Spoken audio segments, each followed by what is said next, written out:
नमस्ते दोस्तों, किताबी संसार 2.0 में आप सभी का स्वागत है। अगर आप शेरलॉक होम्स के नाम से वाकिफ नहीं हैं, तो मैं आपको बता दूं कि वो सर आर्थर कॉनन डॉयल द्वारा बनाया गया एक काल्पनिक जासूस है, जो अपनी असाधारण अवलोकन यानी ऑब्जर्वेशन और तर्क शक्ति यानी डिडक्टिव रीजनिंग के लिए जाना जाता है। क्या आपने कभी सोचा है कि आप भी उनकी तरह सोच सकते हैं? क्या आप भी अपनी जिंदगी की हर समस्या का समाधान निकाल सकते हैं? आज मैं आपको बताऊंगा कि कैसे आप अपनी रोजमर्रा की जिंदगी में शेरलॉक होम्स की तकनीकों का इस्तेमाल करके अपनी समस्या समाधान और निर्णय लेने की क्षमताओं को बढ़ा सकते हैं। ये कोई जादू नहीं, बल्कि आपके दिमाग को सही तरीके से प्रशिक्षित करने का विज्ञान है। तो चलिए इस बौद्धिक यात्रा पर निकलते हैं और जानते हैं कि एक मास्टरमाइंड बनने के लिए आपको क्या करना होगा। लाल खोपड़ी की मिस्ट्री, एक मास्टरमाइंड की कहानी। सबसे पहले आइए एक कहानी के माध्यम से शेरलॉक होम्स के सोचने के तरीके को समझते हैं। लंदन की सर्द और धुंधली रातें हमेशा से ही रहस्यों से भरी होती थीं, लेकिन इस बार होम्स के सामने जो मामला आया वो न केवल अजीब था, बल्कि भयानक भी था। एक रात एक घबराई हुई महिला, मिसेस एलिजाबेथ मार्टिन, होम्स के पास आती है। उसका पति, जो शहर का एक बड़ा व्यवसायी था, मृत पाया गया था। उसके शरीर के पास लाल रंग की खोपड़ी का निशान बनाया गया था, जो लंदन में हो रही दूसरी हत्याओं से भी जुड़ा था। होम्स और वॉटसन तुरंत घटनास्थल पर पहुंचे। कमरा सामान्य लग रहा था, लेकिन होम्स ने तुरंत अपनी मैग्नीफाइंग ग्लास से लाल खोपड़ी के निशान की बारीकी से जांच की।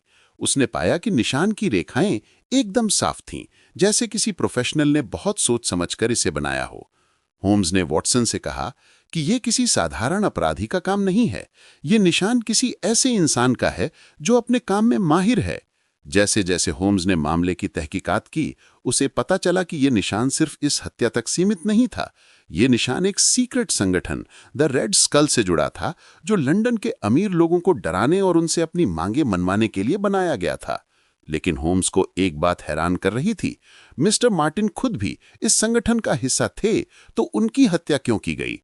अपने तीव्र तर्क से होम्स ने यह निष्कर्ष निकाला कि मार्टिन ने इस संगठन के खिलाफ जाने की कोशिश की होगी और इसी कारण उन्हें मार दिया गया।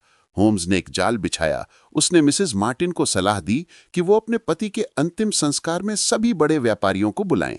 अंतिम संस्कार के दौरान होम्स ने उन व्यापारियों के चेहरों पर चिंता के भावों को बारीकी से नोटिस किया, जो उसके शक को और पुख्ता कर रहे थे। अंत में होम्स ने सबके सामने आकर पर्दाफाश किया। उसने सबूतों के साथ बताया कि द रेड स्कल संगठन का पर्दाफाश हो चुका है और सभी अपराधी पकड़े गए। लंदन एक बड़े खतरे से बच गया और होम्स ने एक बार फिर साबित कर दिया कि कोई भी रहस्य उसके तार्किक दिमाग से परे नहीं है।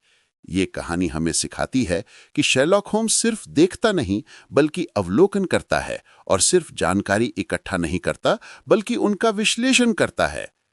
लेसन 1, देखना नहीं, अवलोकन करना सीखें। होम्स की सबसे बड़ी ताकत उसकी ऑब्जर्वेशन और अटेंशन टू डिटेल की क्षमता है। वो कहते हैं, तुम देखते हो पर ऑब्जर्व नहीं करते। हम में से ज्यादातर लोग चीजों को सिर्फ सतह से देखते हैं, लेकिन होम्स हर छोटी से छोटी डिटेल पर ध्यान देता है, चाहे वो कितनी भी तुच्छ क्यों ना लगे। ये वही चीज है जो उसे दूसरों से अलग बनाती है। आप भी अपनी ऑब्जर्वेशन स्किल्स को सुधार सकते हैं। अपने आसपास की चीजों को ऑब्जर्व करें। जब आप किसी कमरे में दाखिल हों, तो उसके लेआउट, रंगों और चीजों के रखे जाने के तरीके पर ध्यान दें।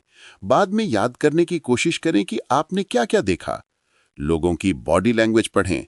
जब आप किसी से बात कर रहे हों, तो सिर्फ उनकी बातों पर ध्यान न दें, बल्कि उनकी बॉडी लैंग्वेज, चेहरे के हाव भाव और बोलने के तरीके पर भी ध्यान दें। इससे आप उनके असली विचारों और भावनाओं को बेहतर समझ पाएंगे। गेम्स खेलें। अपनी मेमोरी और अटेंशन को बढ़ाने के लिए ऐसे गेम्स खेलें जिनमें बारीकियों को याद रखना हो। मिसाल के तौर पर, एक कमरे में रखी चीजों को कुछ देर तक देखें, फिर कमरे से बाहर निकलकर उन्हें याद करने की कोशिश करें। एक उदाहरण, एक बार वॉटसन ने होम्स से पूछा कि सीढ़ियों में कितनी सीढ़ियां हैं। वॉटसन सैकड़ों बार उन सीढ़ियों से गुजरे थे, लेकिन उन्हें नहीं पता था। होम्स ने तुरंत जवाब दिया, 17, क्योंकि उसने न सिर्फ देखा था, बल्कि अवलोकन भी किया था। ये छोटा सा फर्क ही आपको बड़ा बना सकता है।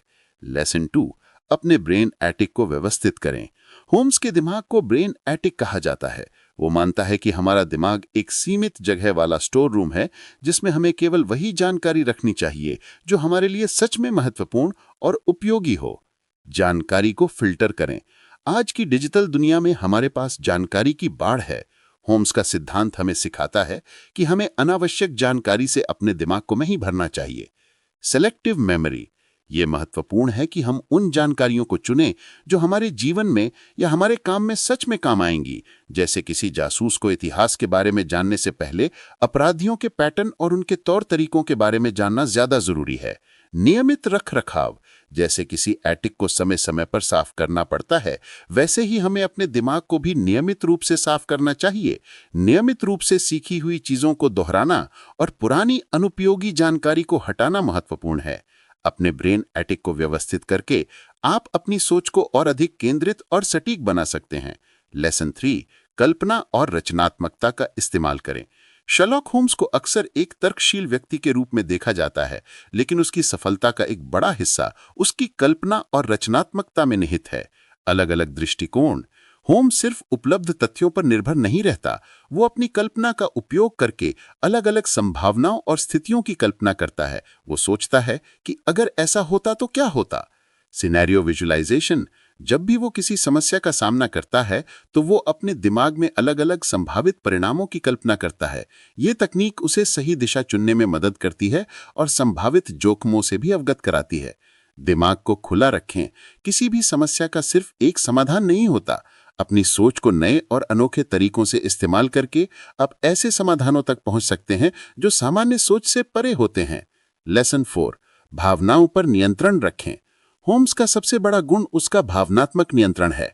जब भी वो किसी मामले की जांच करता है तो वो अपने डर, गुस्सा या व्यक्तिगत पूर्वाग्रहों को एक तरफ रखकर पूरी तरह से तर्क और उद्देश्य यानी लॉजिक और ऑब्जेक्टिविटी पर ध्यान केंद्रित करता है। इमोशंस का प्रभाव, हमारी भावनाएं अक्सर हमारे निर्णय लेने की क्षमता को धुंधला कर देती हैं।